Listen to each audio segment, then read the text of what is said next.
নমস্কার বন্ধুরা, সুনিতার হেসেলে সবাইকে স্বাগত। আজ আপনাদের সঙ্গে শেয়ার করব নিরামিষ বিরিয়ানির রেসিপি। বিরিয়ানি খেতে কিন্তু বাচ্চা থেকে বড় সকলেই ভীষণই পছন্দ করেন। সেই যে কোনো নিরামিষের দিনেই এই বিরিয়ানি কিন্তু খুবই চটজলদি তৈরি করে নেওয়া যায়। সেই বিরিয়ানির রেসিপি আজ আমি আপনাদের সঙ্গে শেয়ার করব। বানানো কিন্তু খুবই সহজ আর খুব কম সময়ের মধ্যেই কিন্তু বানিয়ে নেওয়া যায়। হাতে মাত্র 15 মিনিট সময় থাকলেই কিন্তু এই সুন্দর বিরিয়ানি তৈরি করে নেওয়া যায়। চলুন তাহলে রেসিপিটি শুরু করা যাক। এখানে দেখুন, আমি বিরিয়ানি বানানোর জন্য প্রথমেই নিয়েছি 100 গ্রাম সয়াবিন আর নিয়েছি বেশ কিছুটা আলুগুলো একটু বড় সাইজের করেই রেখে দিয়েছি। আর এখানে 100 গ্রাম সয়াবিন আর আলু এটাকে আমি একটা প্রেসার কুকারে সিটি দিয়ে নিয়েছি। এবার সয়াবিন আর আলুর মধ্যে কিন্তু খুব ভালো করে লবণ, হলুদ আর সামান্য একটু লঙ্কার গুঁড়ো মাখিয়ে রেখে দেব। দেখুন, খুব ভালো করে কিন্তু লবণ, হলুদ আর লঙ্কার গুঁড়োটা মাখিয়ে নিয়েছি। এবার আমি বেশ কিছুটা পনির নিয়েছি। এখানে আমার 200 গ্রাম পরিমাণে পনির আছে। পনিরের আমি একটু বড় বড় টুকরো করেই কেটে নিয়েছি। এবার এই পনিরের মধ্যেও কিন্তু আমি একই রকমভাবেই লবণ, হলুদ আর লঙ্কার গুঁড়োটা মাখিয়ে রেখে দেব।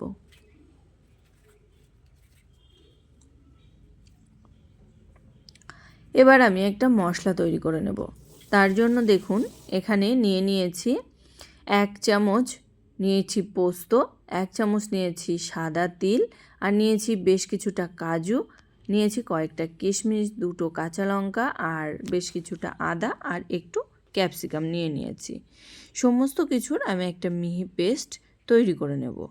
এবার একটা দইয়ের ঘোল তৈরি করে নেব।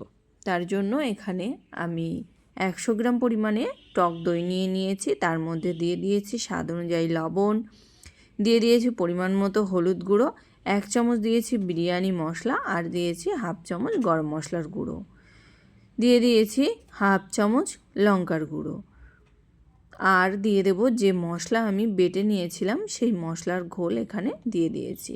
সমস্ত কিছু দিয়ে দইটাকে কিন্তু খুব ভালো করে ফেটিয়ে নেব। সমস্ত কিছু দিয়ে দেখুন দইটাকে কিন্তু খুব ভালো করে ফেটিয়ে নিয়েছি। এবার এর মধ্যে দিয়ে দেব সামান্য একটু চিনি। স্বাদটাকে ব্যালেন্স করার জন্যই এখানে আমি 1/2 চামচ পরিমাণে চিনির ব্যবহার করেছি। এবার এই মশলাটাকে আমি সাইডে রেখে দেব। এবার আমি ভাতটা তৈরি করে নেব। তার জন্য দেখুন, এখানে আমি একটা বড় হাঁড়ি বসিয়ে দিয়েছি। জল কিন্তু খুব ভালো করে গরম হয়ে গেছে।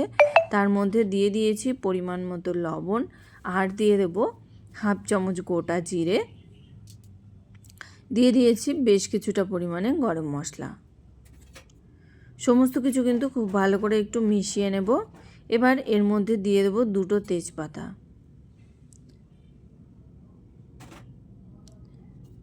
এবার দিয়ে দেব ভিজিয়ে রাখা বাসমতি রাইস। এখানে আমি বাসমতি রাইসটা কিন্তু প্রায় 2 ঘন্টা সময় ধরে খুব ভালো করে ভিজিয়ে নিয়েছি। সেই বাসমতি রাইসটা কিন্তু এবার জলের মধ্যে দিয়ে দেব।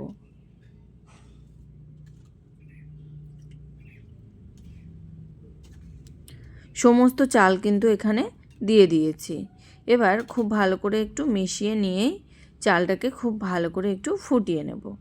একবারে কিন্তু 100% সিদ্ধ করব না, এখানে 80%-এর মতো আমি সেদ্ধ করব।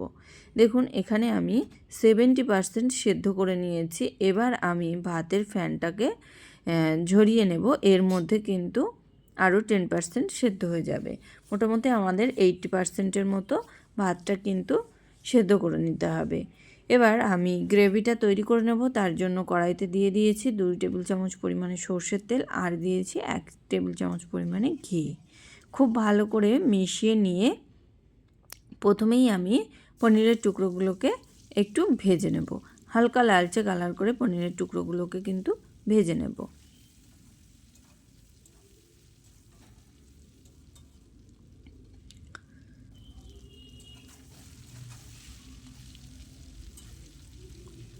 দেখুন, এখানে কিন্তু পনিরের টুকরোগুলো হালকা লালচে কালার করে ভেজে নেওয়া হয়ে গেছে। এবার আমি পনিরের টুকরোগুলোকে কিন্তু তুলে নেব।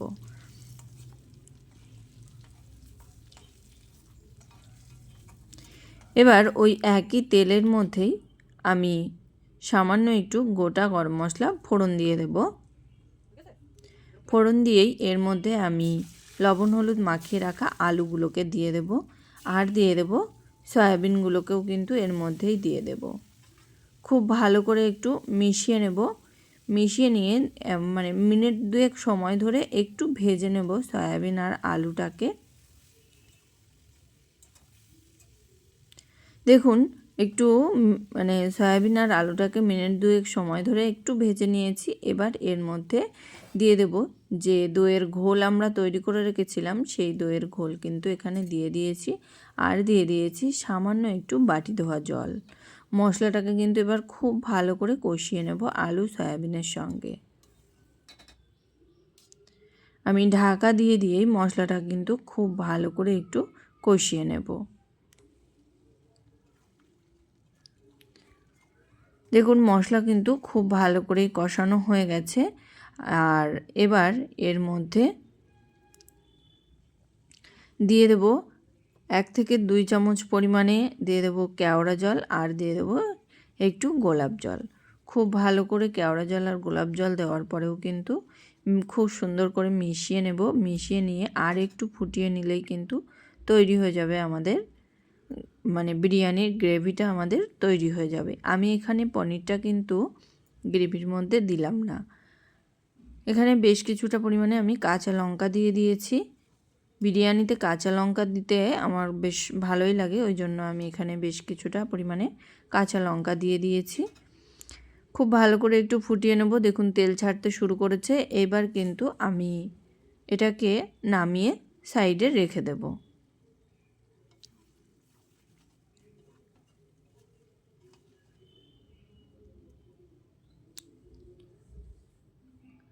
এদিকে দেখুন আমি ভাতের লেয়ারটা কিন্তু তৈরি করে নিয়েছি।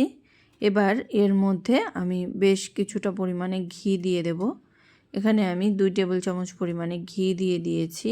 এবার এর মধ্যে আমি প্রথমেই পনিরগুলোকে কিন্তু একটু সাজিয়ে নেব। যেরকম বিরিয়ানির লেয়ারটা তৈরি করে সেই রকমভাবেই কিন্তু আমি ভাত আর গ্রেভির লেয়ারটা তৈরি করে নেব।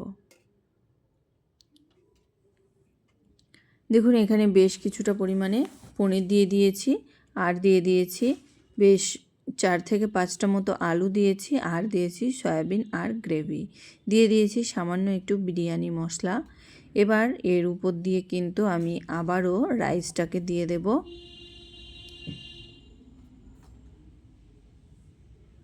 দেখুন রাইস কিন্তু আমাদের একেবারেই ভেঙে যায়নি, আর খুব সুন্দর কিন্তু ঝরঝরে আছে।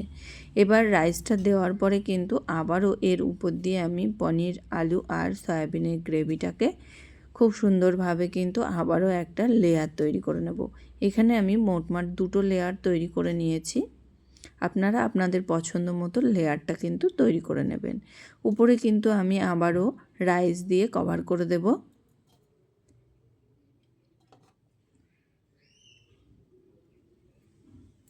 দেখুন উপরে কিন্তু আমি রাইসটা দিয়ে কভার করে দিয়েছি। এবার আমি একটা দুধের মিশ্রণ তৈরি করে নেব। তার জন্য এখানে আমি হাফ বাটি পরিমাণে দুধ নিয়ে নিয়েছি, দিয়ে দিয়েছি 2 থেকে 3 চামচ পরিমাণে কেওড়া জল, দিয়ে দিয়েছি একই পরিমাণে গোলাপ জল, আর দিয়ে দেব 5 থেকে 7 ফোঁটা মতো মিঠা আতর। খুব ভালো করে সমস্ত কিছু কিন্তু মিশিয়ে নেব। আর এখানে আমি কালারের জন্য সামান্য 1 চিমটির মতো ফুড কালার ইউজ করেছি। খুব ভালো করে মিশিয়ে নিয়েছি। এবার এই দুধের এই মিশ্রণটাকে আমি কিন্তু উপর দিয়ে খুব ভালো করে ছড়িয়ে দিয়েছি। ছড়িয়ে দেওয়ার পরে উপরে কিন্তু আবারও আমি 1 চামচ পরিমাণে ঘি ব্যবহার করেছি। চারিদিকে কিন্তু একটু ঘি ব্যবহার করে আমি হাঁড়ির ঢাকনাটাকে আটকে দিয়ে একটা ভারী কিছু চাপা দিয়ে আমি হতে দেব প্রায় 10 মিনিট মতো। ফিরে এলাম 10 মিনিট পরে। দেখুন আমাদের বিরিয়ানি কিন্তু একদম রেডি। গরম গরম বিরিয়ানি আমি এবার সার্ভ করে আপনাদেরকে দেখাচ্ছি। বিরিয়ানি কিন্তু আমাদের একেবারেই ঝরঝরে আছে, আর বিরিয়ানির চাল কিন্তু ভেঙে যায়নি। আর খুব জুসি হয়েছে। এই রকমই কিন্তু অল্প তেল মশলায় খুব সুন্দরভাবে বিরিয়ানি যে কোনো নিরামিষের দিনে খুব সহজে কিন্তু বাড়িতে তৈরি করে নেওয়া যায়। এতে কিন্তু খুবই কম তেল ইউজ হয়েছে। যেহেতু আমরা টক দইয়ের ব্যবহার করেছি সেই কারণে কিন্তু এখানে খুবই তেল মশলা কম ইউজ করা হয়েছে। এখানে দেখুন বিরিয়ানি কিন্তু আমাদের খুবই জুসি হয়েছে আর ঝরঝরেও হয়েছে। তৈরি হয়ে গেল কিন্তু আমাদের নিরামিষ বিরিয়ানি। তাহলে বন্ধুরা, আমার এই সম্পূর্ণ নিরামিষ ভেজ বিরিয়ানির রেসিপি আপনাদের কেমন লাগলো অবশ্যই কিন্তু কমেন্ট করে জানাবেন। যদি ভালো লেগে থাকে তাহলে একটা লাইক করবেন আর সাবস্ক্রাইব করে পাশে থাকার অনুরোধ রইল। আজকের মতো এই পর্যন্তই। আবার দেখা হবে নতুন কোনো রেসিপি নিয়ে। ভালো থাকবেন, সুস্থ থাকবেন। ধন্যবাদ।